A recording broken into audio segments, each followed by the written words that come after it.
Good morning, everyone. We're back again with another podcast. We still haven't put the numbers yet. We don't know which is going to be episode 2 or episode 3 because we shot 2 podcasts back to back now. But this podcast we have Hafsat Sani Sani, aka Umi, and aka Kweyve. yeah. So we have Umi here. Actually, this podcast was supposed to be with one other person, and we're supposed to talk about the creative industry, but he couldn't make it, unfortunately. So this podcast is going to be focused on Hafsat and her work. So first things first, get things out of the way. Just tell us a bit about yourself. Obviously we know your name. Like, let's start with your discipline. Like, what you studied in school. Like. Okay. Yeah, sure. Okay, so obviously my name is Hafsat, but I use the name Kweyve when it comes to my creative work. Kweyve is my middle name. It's from it's from a tribe in Zulu. I'm from Zulu in Kebbi State, so it's from the Klela tribe, and basically Kweyve means the one woman. I studied business management in school for my first degree, and then after that I went on to study interior architecture and design, which are probably like way far from things that I do, but art has always just been like a passion for me. So after school I just decided to kind of pursue this. Yeah. I know that you studied business and then you went to interior architecture, and I understand that you studied interior architecture in San Francisco. Yeah. How much influence did that have on you? Because I know San Francisco is a city that, yeah. Very true. Okay, so basically I went to art school in San Francisco. The university I attended was called Academy of Art University.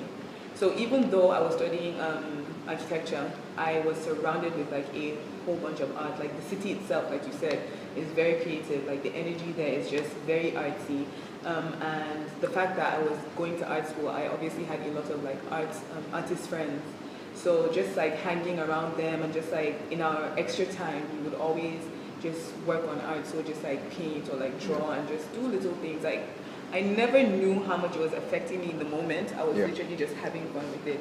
But apparently, like by the time I moved home, I realized that San Francisco had instilled like an extra love or fire for me when it comes to the art. So as soon as I came home, I just knew it was something that I had to pursue.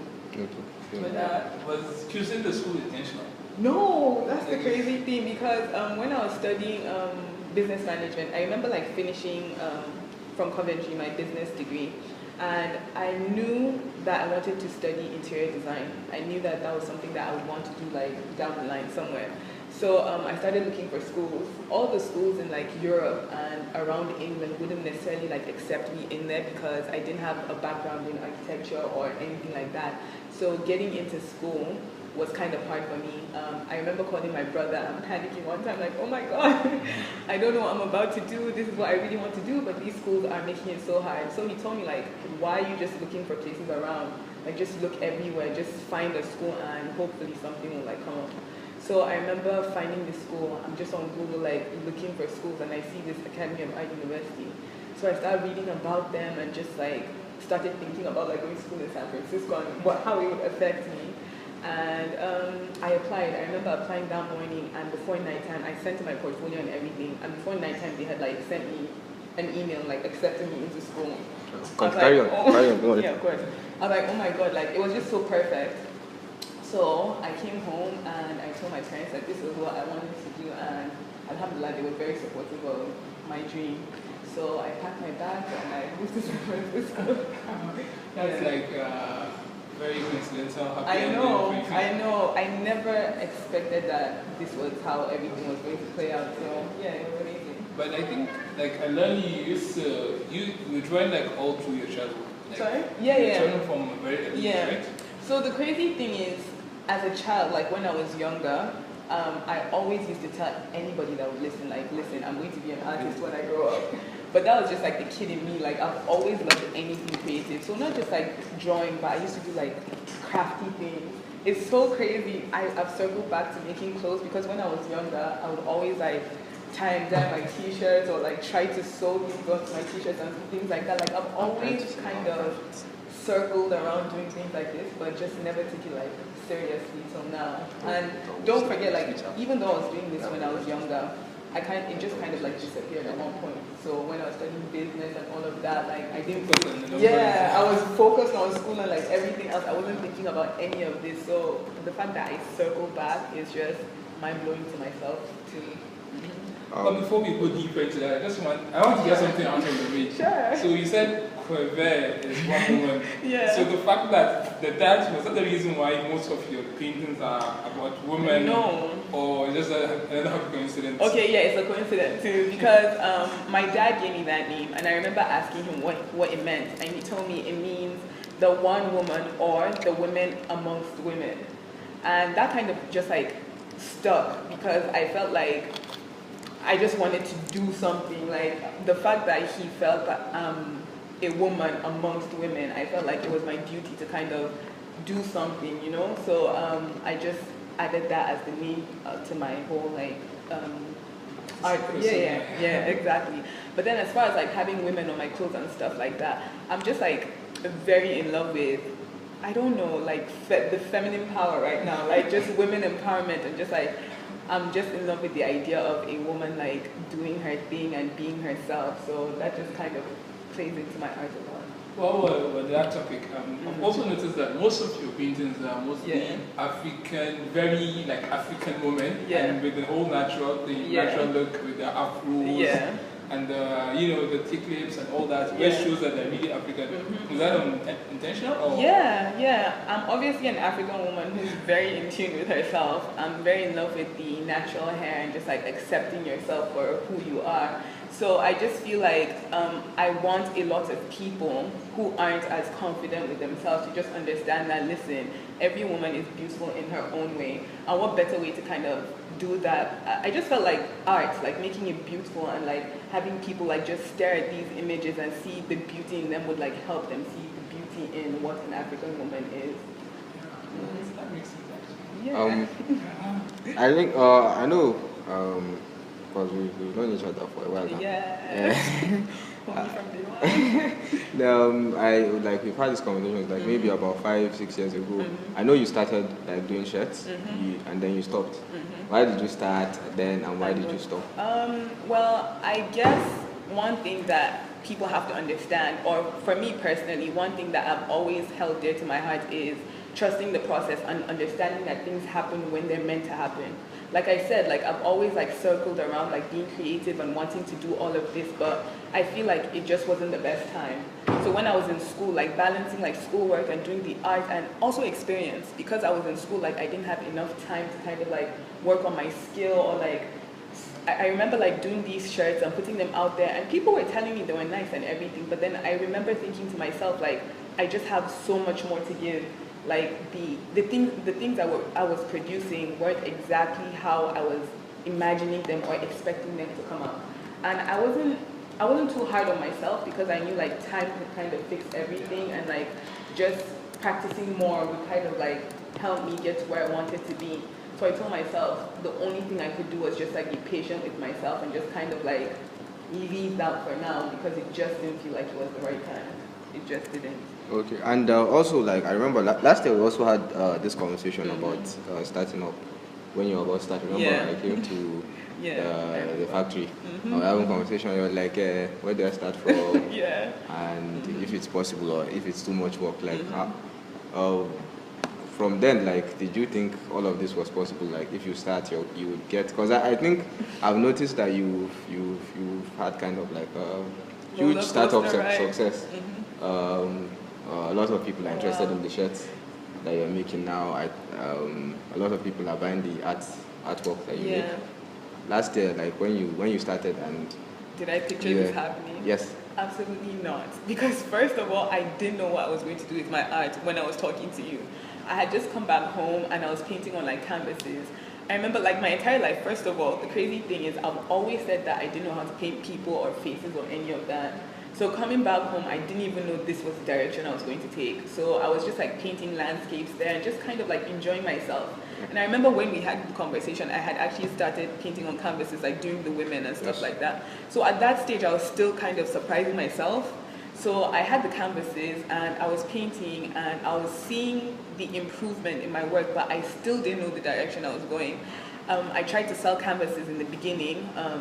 I sold a few, but it wasn't as much as I expected, because when you're doing stuff, like I was excited in the beginning stages. Yeah. So I just imagined that by the time I put out canvases, like all of them were gonna sell out. Like I was dreaming, you know. So yeah. So I remember when I did the canvases, I honestly didn't know it was gonna turn into clothing. What had happened was I got an invitation by Zainab Salihijo. She sent me this email talking about a brand exhibition in Abuja. And I remember that year, one of my resolutions was I was going to try and put my work out there more. I was going to try and be seen more. So I remember telling myself, like, if you keep saying you want to put your work out there, but you're so nervous in showing people, like, everything that you're doing or the progress, or then it just doesn't make sense. Yeah. So I signed up for the brand exhibition, and even when I signed up for it, I didn't know what I was going to do. I just signed up knowing I was going to go. So I framed some of my paintings thinking I was just going to take frames.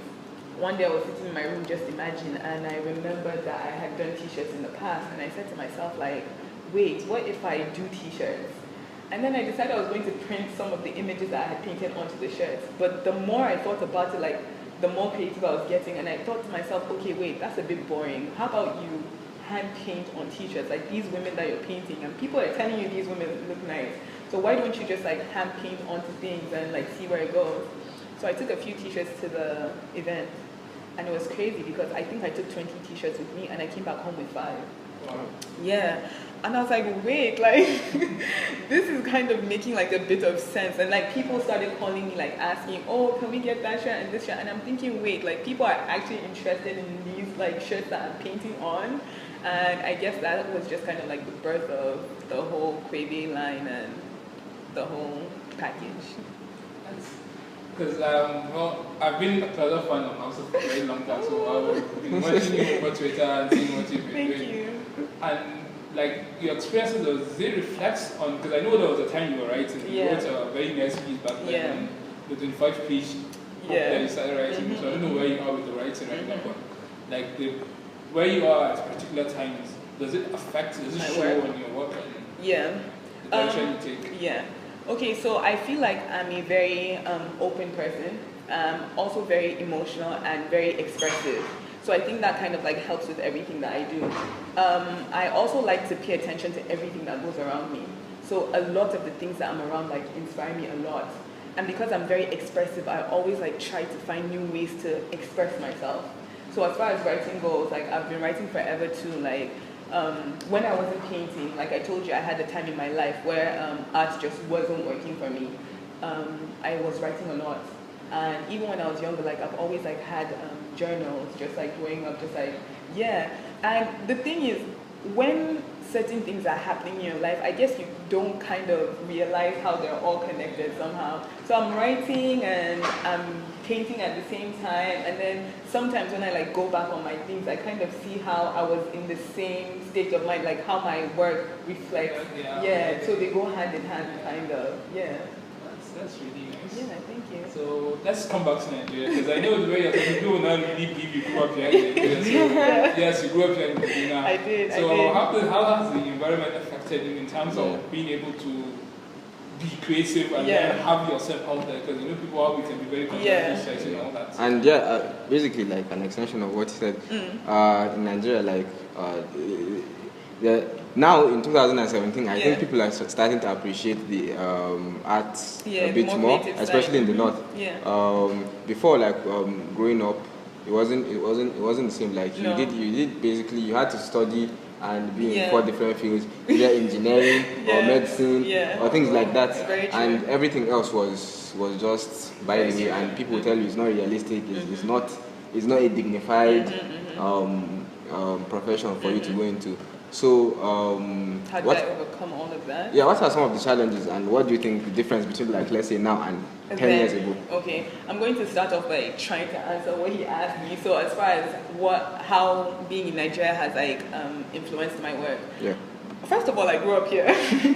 I went to nursery, primary, secondary, all here. I'm born and bred in Kaduna, but I'm originally from Kebbi.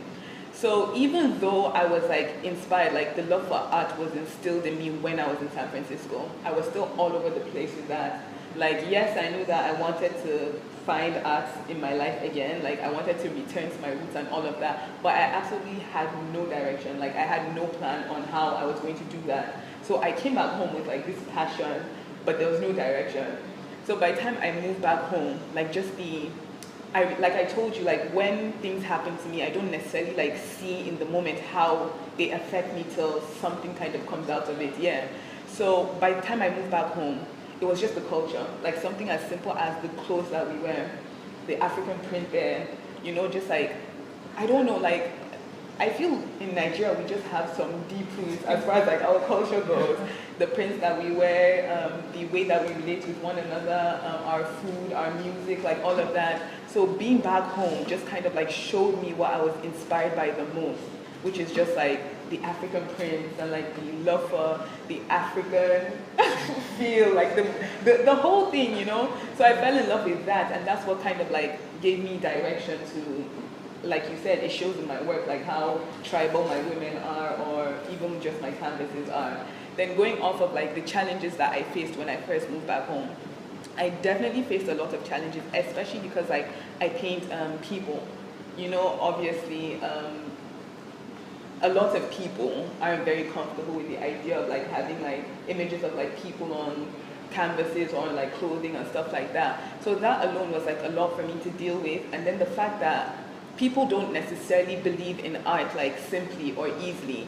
It's almost like I had to prove myself to everyone. Like me saying that I wanted to be an artist or trying to be one wasn't enough. Like I have been, like you said, like I started working since last year, like trying to start up this company. And even though it might not seem like I have been going through a lot, because I only post obviously the progress online. People don't see like what happens behind the scenes. It was a lot of pressure for me because I constantly like had to prove myself.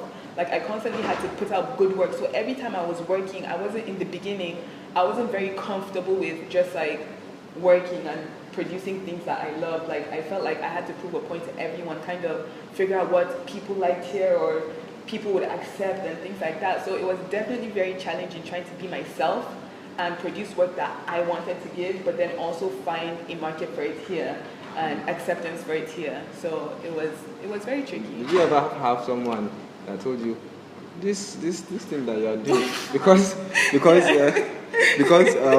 you know, the other person that was supposed to be here, Abraham, I really wish he was here because I kind of wanted to ask the same question because like growing up, I've known Abraham for a very, very long time, and he's actually the person that actually inspired me to also start drawing and do comics and stuff like that, writing.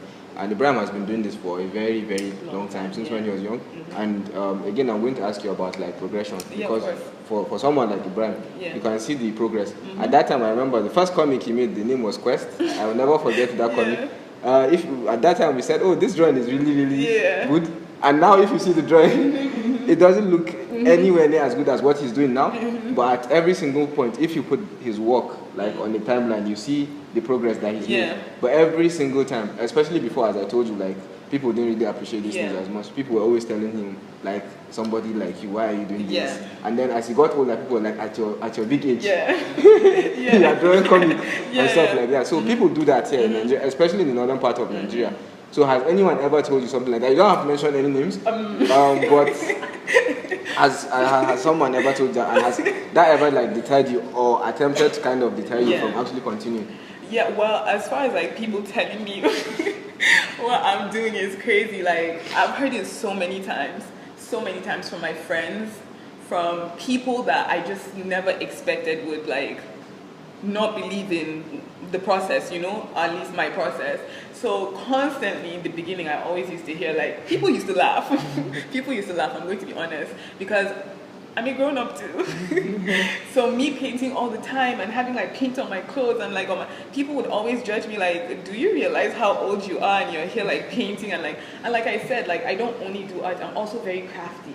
So I would like sew or make things, and like people would just look at me like, you need to grow up. And then aside from that, like I've had like grown-ups tell me, this should be your hobby.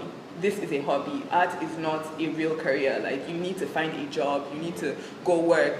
And I'm not going to lie, like, it has gotten to me a lot of the times, especially like I said, like, it's not apparent on social media, the struggles that I go through, because I only post like progress or like, you know, like the happy things.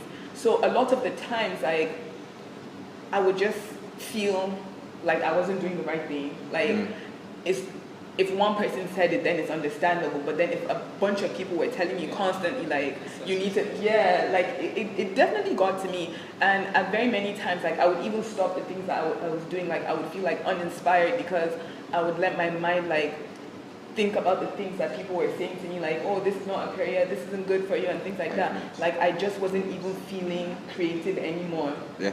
So a lot of the times, like, I told myself, like, okay, maybe for real, like, this isn't a career, like, this isn't something that I can do with my life. I was thinking maybe I would do this on the side and like find a job and all of that. But today on this podcast, I'm trying to clear the air for anyone who wants to tell me that I can't do this. Don't even tell it to me, because I am doing it. Okay. Yeah. That is good to know.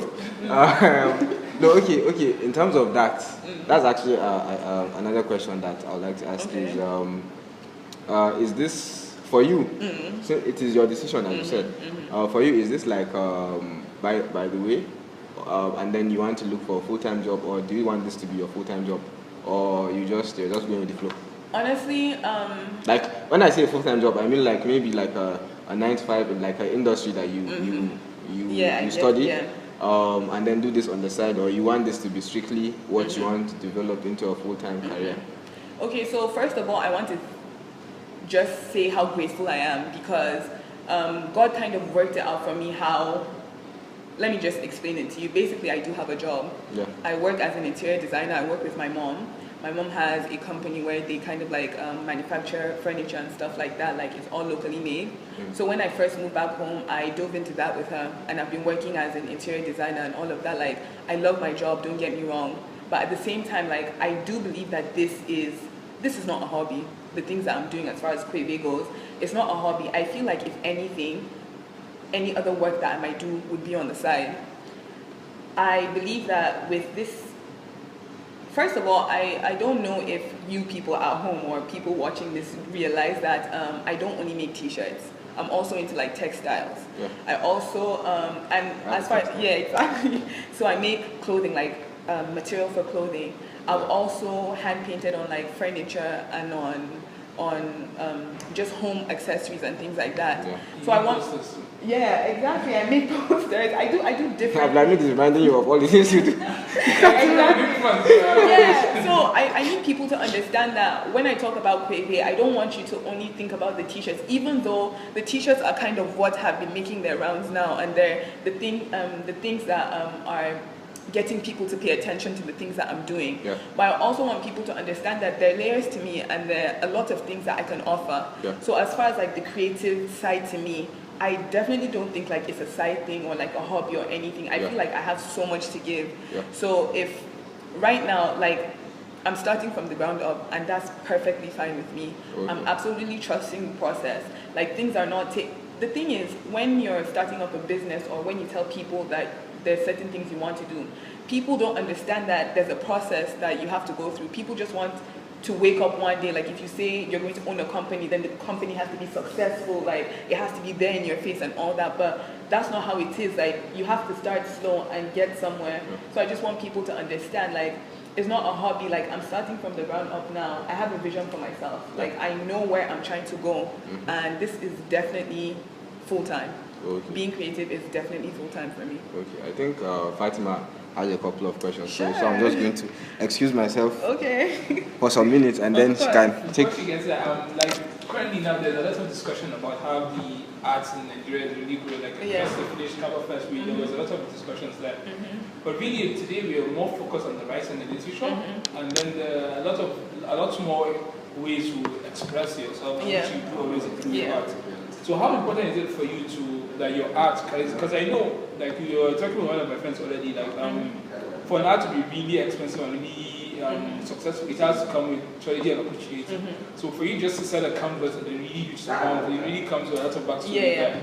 So how important is it for you to have your this current channel that you have to make your own revenue back, how bad is it for your message to carry through that? Okay, as far as like making money when the art comes, I mean everybody wants to make money when you're doing a business or whatever. But then I also want people to understand that for me the message is first.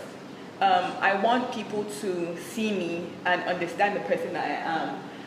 I try, like I said, like everything of mine connects, and because I'm very expressive, my thoughts always show through my work, and I think I'm more focused on getting the message out.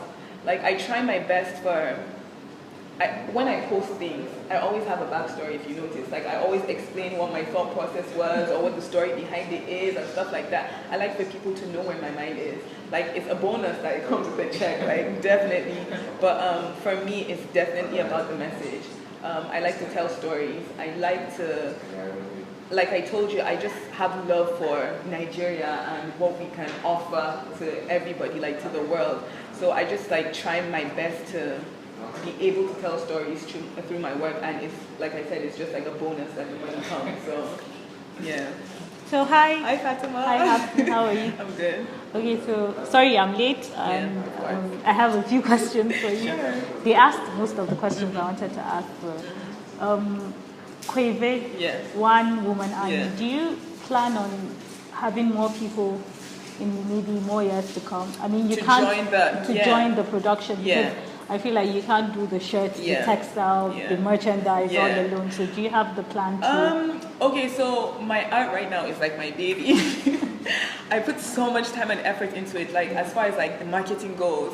So not just the art, but everything that goes on. Yeah, like the digital work, the packaging, everything I do myself right now.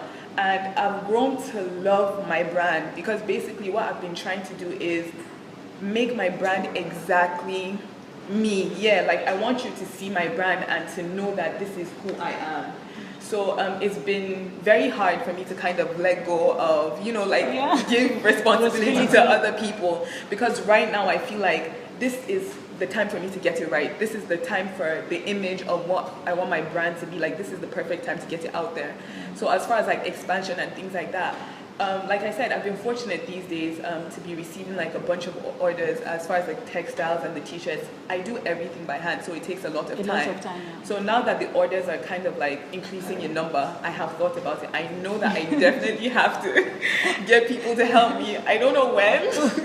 And you don't know what process. Yeah, and I don't know what process is going to be, because like I said, as far as my work goes, I want to give people something that I'm absolutely like confident in, like something that is my, like the image in my head. So sometimes I'm afraid that if I delegate these jobs to other people, they won't be able to give them exactly what they're asking for.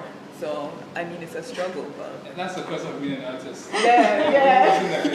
Exactly. And then, do you think modern art is fake or lazy? Modern art, what do you mean, like the style or digital work, or? No, like the style. Like I've come across very a few minimalist. Like it's just like a shape, a triangle, rectangle. I'm like, what's this? Like this is the shape and color. I mean, I don't want to call it lazy, because I know what it is as an artist for people to not understand you or see your vision or understand your work. Like I've had a lot of people, I'm a very traditional artist, so my work is very traditional. But I've also had people tell me, like, your work is weird, like, what? Yeah. So the thing is, no matter what you give to the world, you're always going to find people that don't appreciate it or people don't understand it. And the type of artist I am, I'm like a very expressive artist, so it's my thoughts and my emotions and like my feelings that go into it. And I feel like if another artist is expressing himself just like using lines or like shapes, and that's what he has to do to express himself, then by all means paint your triangle. All right, I think I'm done. Like yesterday you mentioned your mom during our whole review of IAD Videocast, because you remember we saw her back when we started. Yeah, I remember. So, and then of course today we're also into a new generation of parents and all that. So how important has her support been in your development and your making the choice and being comfortable with the choice? Because obviously you gave up a career, a full-time career in business. than your architectural intelligence, just to delve into this and give more attention here. So how important has her active support been for you? My mom is my rock, literally. She's been very supportive throughout this process. I mean, I know there's some times where she probably didn't understand my vision or places that I was going, but she was 100% supportive the whole time.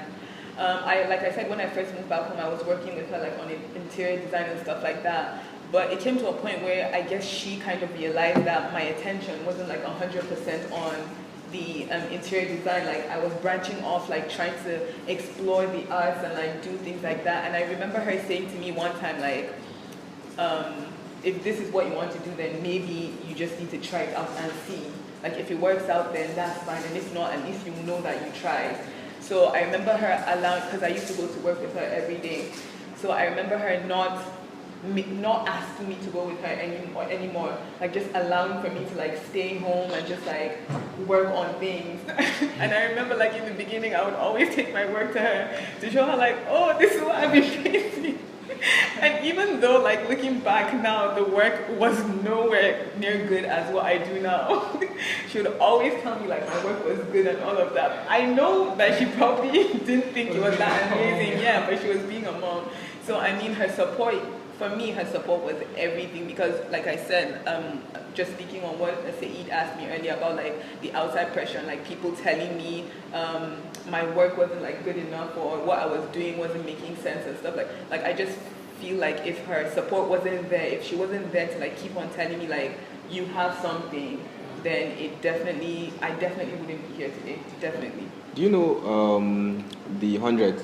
The Hundreds? It's like it's also like a creative brand. It's based in US. Do they make clothing? Yes. It's the co-founder. Co-founder is I think is American Korean. Oh wow. Or something like that. And their story is also very inspirational. I think you should check them out because they started making shirts and they do creative stuff. I remember them, but I just don't know what their story is. Yeah. So the way they started kind of like they started very small scale, but they had kind of like a vision to how they wanted to get, and they're very crafty with the way they kind of blew up. So I know about small scale. Yeah, so definitely check them out. I think it's going to give you some like inspiration on how maybe you can move forward. I think I need it because I definitely started small scale too. Till today, I still paint in my house. I started painting in my room. I used to make these t-shirts and everything, like my canvases, everything in my room. And then, like I said, my mom has been very supportive. So we had this extra space in my house somewhere, and she said to me one day, you know what, like, I'm tired of you having paint on your furniture all the time, so I think you need more space, like more room, just like, if you see the way I work now, I am the definition of small scale. Because I still literally do everything with my hands. Like even the textiles that I sell, I dye them with my hands. I literally do everything myself. Yeah. So right now it's me in a studio at the back of my house trying to build an empire, I guess. Yeah. I think people really dismiss this point especially for artists. I know I try to write sometimes, and I know how out there you feel like when you put your art right there, and you're expecting people to give you like their own criticism, but you're also afraid of them not liking it because it's obviously part of your art itself. Yeah. And people are usually very insensitive in terms of how they give their comments. You can look at something you worked on for like days, and then you can just say this is really nice and all that. So how have you balanced between, because I know part of your, and that's why I like your story, because it's not just your skill, it's also been about practice and about learning and about developing yourself. So how much time have you been given to rely on your skills and your own God-given talent, and then on the part of developing yourself through learning, going through reading about new techniques, and then learning, because you're not branching into data, right? So how much time do you usually give to balance both? Everything. Okay, well, as far as like worrying about what people have to say about my work, I think it's still a work in progress for me. But I think it also comes with being sure of yourself. One thing that I would say to any creative, like who's trying to do anything creative, before you begin to put your work out there, you have to figure out who you are as a person. You have to be sure of your work. You have to be sure of the things you're putting out there. You have to be sure that it is you. Like you are absolutely and 100% sure that this is you as an individual. the thing with the world is, no matter how amazing your work is, there's always going to be one or two or maybe 10 people who will tell you that what you're doing is not making sense. I learned that the hard way. In the beginning, when I used to like post my work, okay, I have never had anybody be directly like abrasive to me or say like anything mean about my work, but I've definitely like seen little comments or heard little comments and things like that, and it gets to you. Like you said, like you work on things for hours, like you put your. And for me, I'm very expressive, so these are my feelings, like, I'm pouring it out there on my canvas, and then someone would just tell me like, oh, it's cool, but I like the other one that you did better, and I'm like, they're different, like, they're both different stories, you know, but the thing is, I just think that the more I was practicing, and the more that I was understanding the direction that I was going in, or the work that I wanted to do, I became kind of more sure of the work that I was putting out there. So, I'm very confident in my product. I like the work that I do.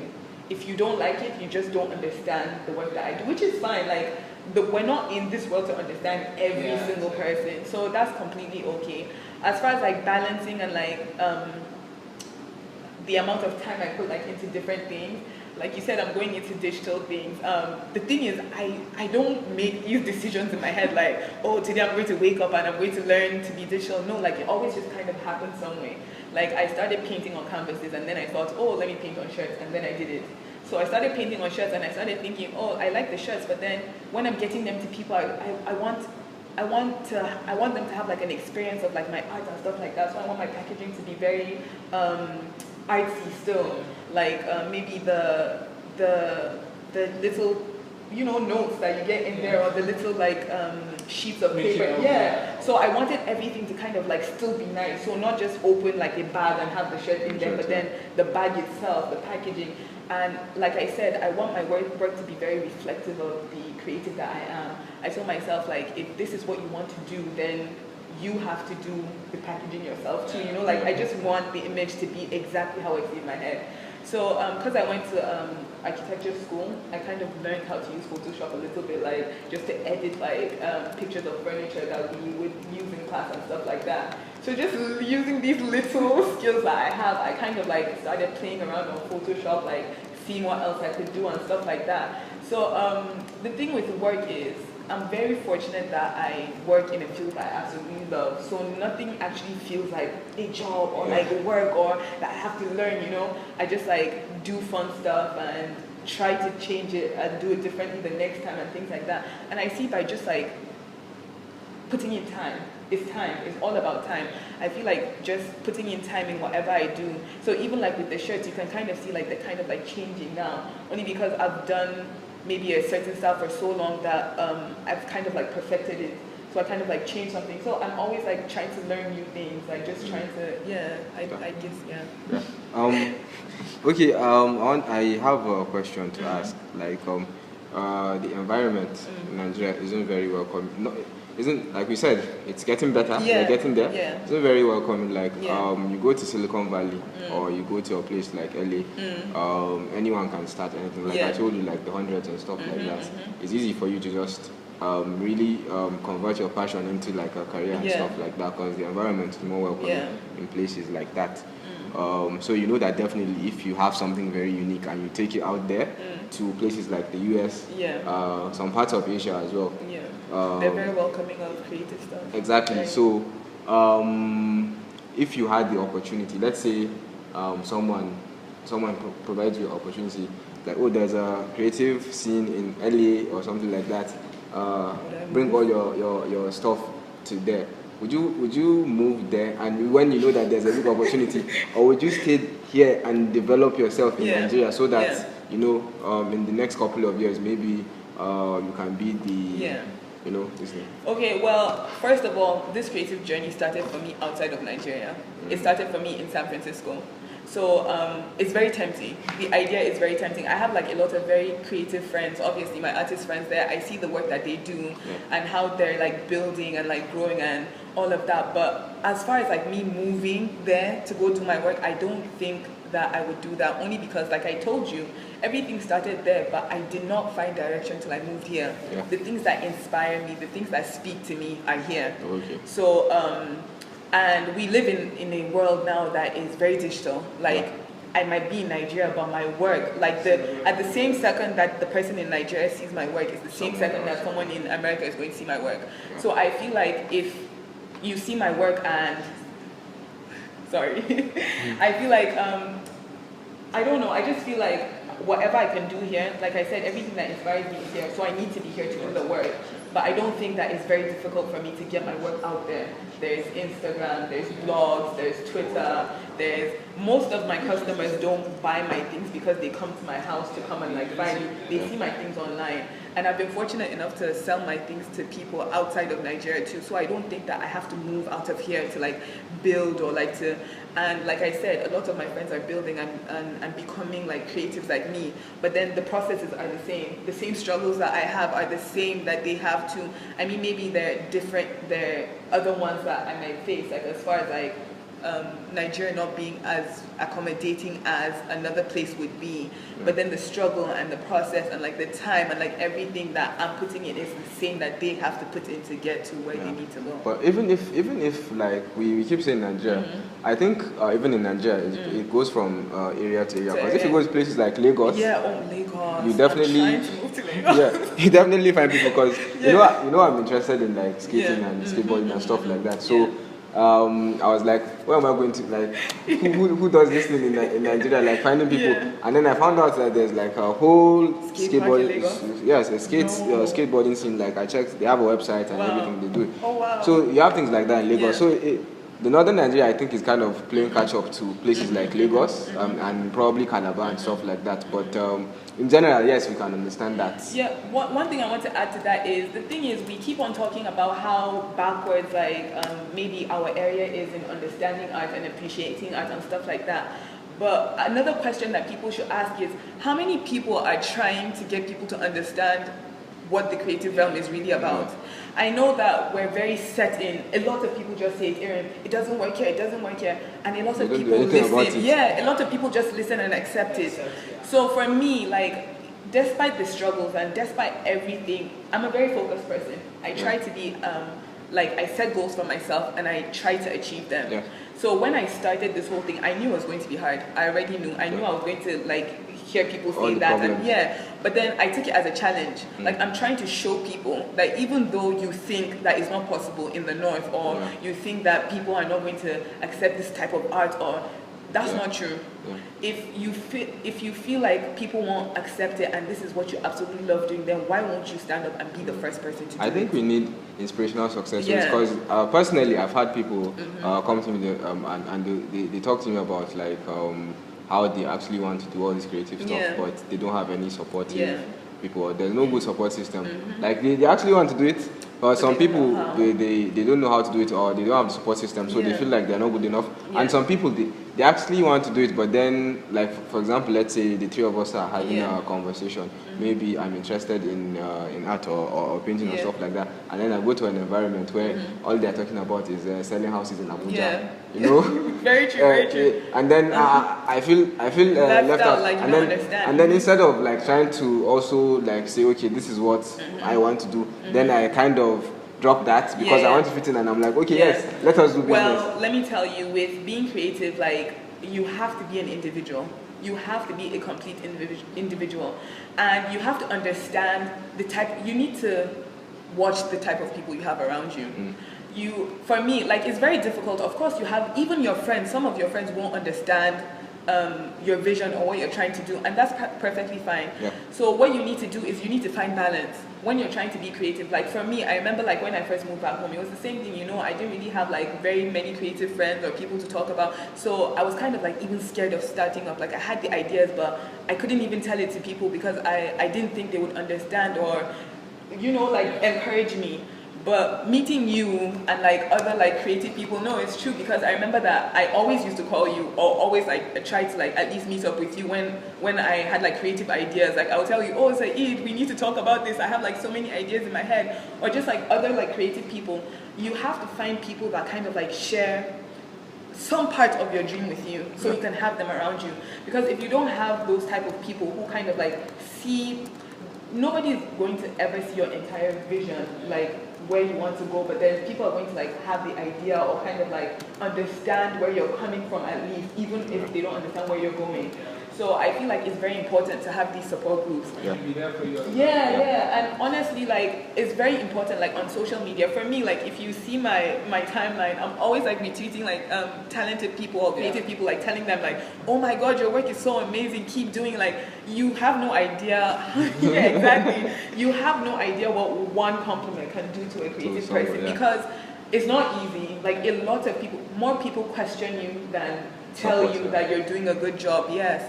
So I mean, like, if you're a creative, find creative people, support creative people, and hopefully they support you, like, in return. And that support is just like everything. And learn to take.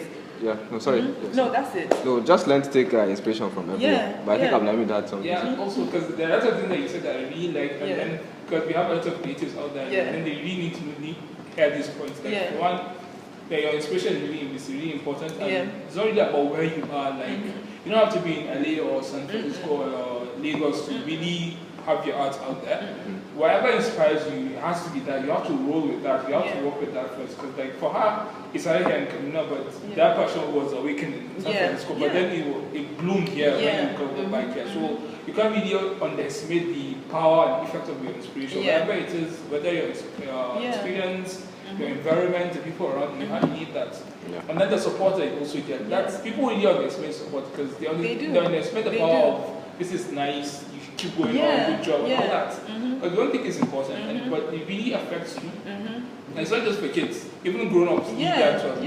Definitely. Of course, you're not going to go out there and be asking people, please come and support, please come and tell me I'm good and all that. But subconsciously it helps you, to grow. So if you, the people you have around you are also important, because I heard this once back on Twitter, like when you choose your friends, it's important because you are the people that are just bluntly honest. That's it's not really going to help anybody. So you don't need them around you. So you need people that are able to tell you that you know what you're good, do better. You know what you're good. This is really nice. And they don't want to tell you this is good and leave it at that. They want to tell you this is good, but you can do better. So you have to need people like that around you. You need like the friends Phoebe had in Friends. Even though she can't see, but I know he's a huge fan of Friends. Yes. You have to make a friend. People like that to tell you that you're really good, even though you're not really good. So you need people like that. You can't I think it's a balance though. I think I definitely don't want to only have people around me telling me like, everything you do is amazing. My mom is amazing because now that I think she sees the confidence more in me when it comes to my work, so she understands, that I'm more thick-skinned, like I can accept the criticism, So for her, that's just like one other person. Like I feel like I definitely need my mom around me because she's my hardest critic. Like I can work on a piece like all night and keep staring at it and feel like, oh my God, it's perfect. And my mom would just walk into the room and be like, what is this? This nose. Why is this nose shaped like this? And I'm telling you, I stare at it like the whole time. Like I feel like and she makes me fix things. Sometimes like you're so in love with the process and like the message. You don't see certain things. And I'm not saying that as a creative you should listen to people that tell you to like change your art or like change what you're trying to do. No, but then there are things that you can learn. I feel like there's some people are definitely like blunt and like very mean with the comments, and some people don't like criticize you because they're trying to like help you change anything. Some people definitely like say things just to get to you. I understand that. But there are also people who legitimately just like feel like if you change this, I promise you it will feel better. And that's completely okay. I'm very open to, right now with my work, I'm very fortunate, I'm very grateful. People say very good things about the things that I do now currently. Sometimes I question it. When I haven't heard like someone tell me, I'm like I need somebody to tell me, is it like absolutely true? Is my work perfect? Like it can't be perfect. So where are the people that are gonna tell me like just change something a little bit, or maybe if you do this a different way, it might look better. So I'm very open to like receiving criticism too. I'm very open to that. I think what you said about that is very important because I remember when I was in uni. Saeed saw one of my pictures. I need to tell the world. Saeed saw one of my old. Saeed saw one of my old images lately. I think it was like the beginning of last year. No, like 2 years ago. I drew this image. Oh my God! When I painted that girl, I thought it was the best thing to ever come out of me. So a couple of months later, when I started painting on the canvases, I saw the difference. Like, it was so crazy. He messaged me. So he goes, oh my God, your work is so nice. Blah, blah, blah. I remember last year when your work was like poo-poo. I'm like, what?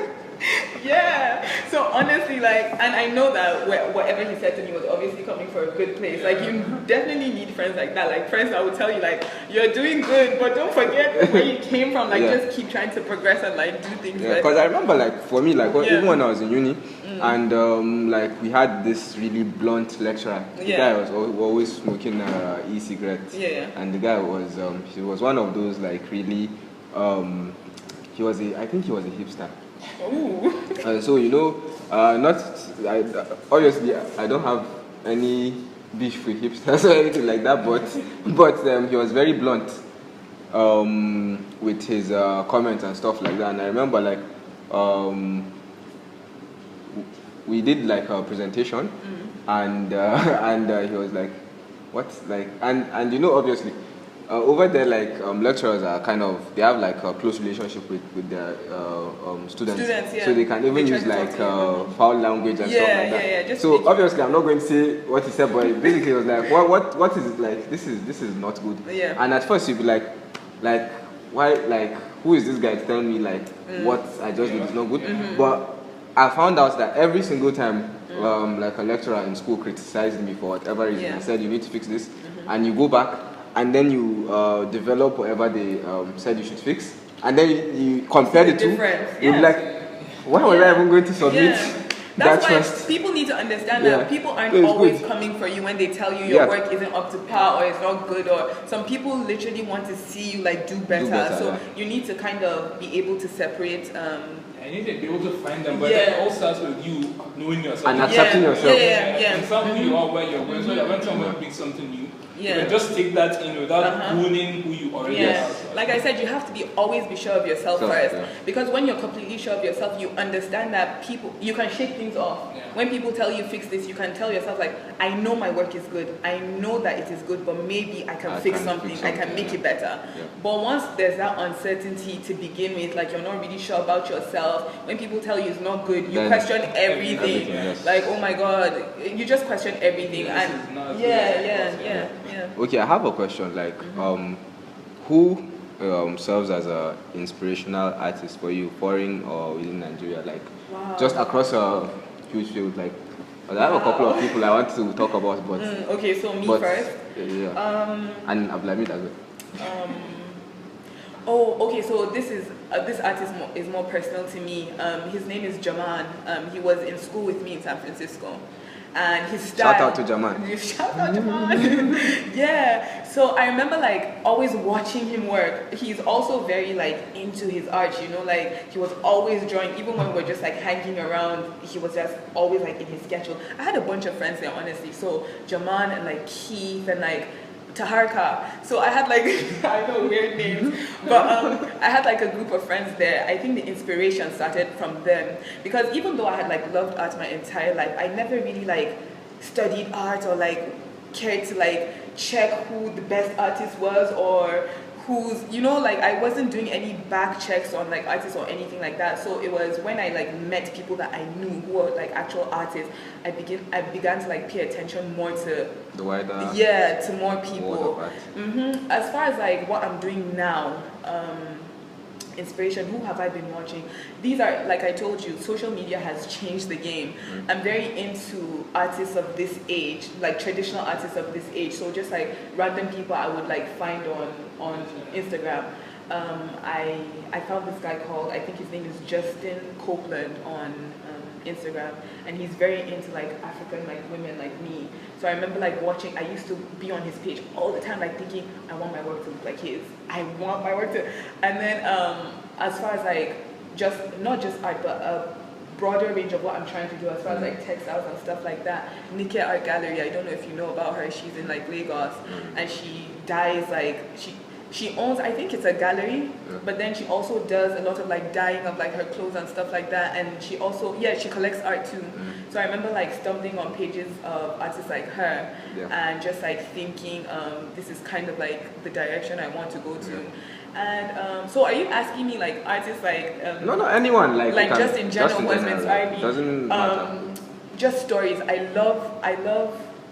love stories. I love for things to have like meaning behind them. Yeah. So I like recently I like watching like documentaries or learning where people started from and like where they're headed. Only because like it's been a struggle for me, you know, like trying to do everything. So I respect struggle. Like I respect where people come from. So definitely, I know everyone that knows me is going to laugh at me because I talk about him all the time. But Mr. Easy. I swear to God, his struggle and his music too, like, Fatima is laughing at me so hard. But yeah, like, a lot of things inspire me, not just art, so music, different things do. And recently I've just been like very drawn to his story, like how he started up, like the struggle behind it. And I've been listening to like a lot of his music. The African music has been inspiring, like the type of the work that I do, so this is just one other person. Guys, don't make fun of me, like I just had to say it. Do you know Takashi Murakami? No. Is it Takeshi Murakami or Japanese? Takashi? Yeah, it's Japanese. Everything that it does is Japanese, by the way. That is not true. That is not correct. Anyway, like Takeshi Murakami is also a very good artist. Yeah. He does like his style is very unique to him. Him like what he does. You can check his work. His work is that type of thing. Is you either like it or you don't. So you might check it and you wouldn't like it, but it's very good. And I just found out recently, like fun fact. And I like artists like him, but carry on. No, like just he actually did Kanye West's graduation album cover. You know the purple. And I just found out recently, and after I found out, I was like, actually this makes sense because it looks his style. His style. And actually he did one of Kanye West's music videos as well. So he's also very good, and he tells stories with his fingers. You know, I like what you said about him. You said when you see his work, it's either you love it or you don't. Yeah. The reason I love that is because every time I hear that about somebody's work or what somebody is doing, you know that that person is absolutely themselves. Like they're not afraid to put out anything. It's either you understand me or you don't understand me, which is I think something that is very important because for me, definitely, like I know that a lot of the other day. People are so rude. The other day I posted a picture of one of the scarves that I dyed on Twitter. Yeah. And everybody was like messaging me, telling me like, oh my God, I love this scarf. Like, where do I get it from? And this one man came onto my camera and I was like, I'm sorry, but this kind of looks like dirt. Yeah. So like, but for me, like I know that I absolutely love the scarf myself. So you know, like just being sure of yourself and like just knowing that people are either going to get it or not. Like it's just a very huge thing. Okay, like so we're rounding up now. Yeah, okay. I don't know if Ablana has any more things to ask. If not, Yeah. okay. The last thing I want to ask is how big do you want to be? And when I say big, I don't mean like in terms of sales and stuff like that, but you know, some people from when they start, they know how big they want to be. They don't want to be too big. They just want to be small scale, but they don't want to be like no problem. They don't want to be small. They don't want to be large scale. They want to be able to reach people, but they don't want it to be like they don't want it to be like Coca-Cola big. But they want to be successful. So how big do you want to be? If God permits me to be as big as Coca-Cola, then amen. But I'm never going to say that I don't want to be big or I just want to like remain in a certain, you know, like trust the process, basically. Yeah, and at the same time, like I have a lot of stories to tell. Yeah. Like I said, like my work is very expressive of the person that I am, and I'm very inspired by the things around me. Right now, I'm living in Nigeria. I told you, I'm very inspired by the African prints and like the power of women and like things like that. So I feel like I have a lot of stories to tell. And when you're creative, I'm not saying that I'm the only one who has these stories to tell, but at least I have a platform now. Yeah. Like this art is allowing me say a lot of things that maybe a lot of people want to say but don't know how to or don't have a chance to. Yeah. So I hope that my art reaches as many people that it can, because I want these stories to be heard. I want people to know where we're from, what we're about, the things that we love, our culture, like our music, our everything about us. Like there's just so much in Nigeria right now. Like you said, things are changing. Yeah. People are being more open-minded, not just being more open-minded, but like things are happening. There's just a lot that the world needs to see. Like there's just so much about us. So yeah. I'm trying to reach as many people as I can through my art. So before we wrap up, one more thing. To the young boy, girl, like that are facing like some form of challenge, whatever the challenge may be, struggling to identify with the world or wanting to do something but they can't. Do you have anything to tell them? Yes. And I know this, she's really good with this because we did Kiss Was Free with her and just given her the Kiss Was blew my mind, so please pay attention to this. First of all, I'm not just talking to like the strangers out there, I'm also talking to like little me from years ago. Like time travel. I need you to understand that trust yourself, trust your skill, trust your passion, trust your process, most importantly. Don't ever look at the people around you and see there are a lot of people who start today and make it tomorrow. There are a lot of people who take longer. Never compare yourself to another person. Like, just focus more on what you're trying to do. Focus more on the work. Put in the time. I hardly sleep these days, and it's not even like in a bad way, like I'm tired or it's hard, or no, it's the passion. Like I stay up trying to perfect my skill, trying to make it better. These shirts that I'm selling today, like I said, I never knew I was going to do any of this. I was literally just working and doing the things that I love, like painting, and people started seeing the work that I've been putting in. One thing that I love about my journey is on Twitter, people reach out to me and they tell me, like, not just Saeed and calling my work poo-poo, but like people tell me all the time, like, I've been watching you for a long time, I've been watching your progress, like where you started, and now like congratulations, like keep it up and stuff like that. You want to be able to look back and be proud of the work that you've put in. You want to be happy that of the product that you're putting out, but then also like just proud of yourself, like where you began from, and you know, like enjoy the moment. Definitely enjoy the moment. You want to be able to like look back and just be content. So learn how to live in the moment, focus, put in the time, and just love your work. Love your work, because no one is going to love it unless you do. Thank you very much. Thank you for having me. It was definitely a very interesting session. I was so nervous, but you guys made me feel comfortable. So thank you for having me. And till next time. Till next time.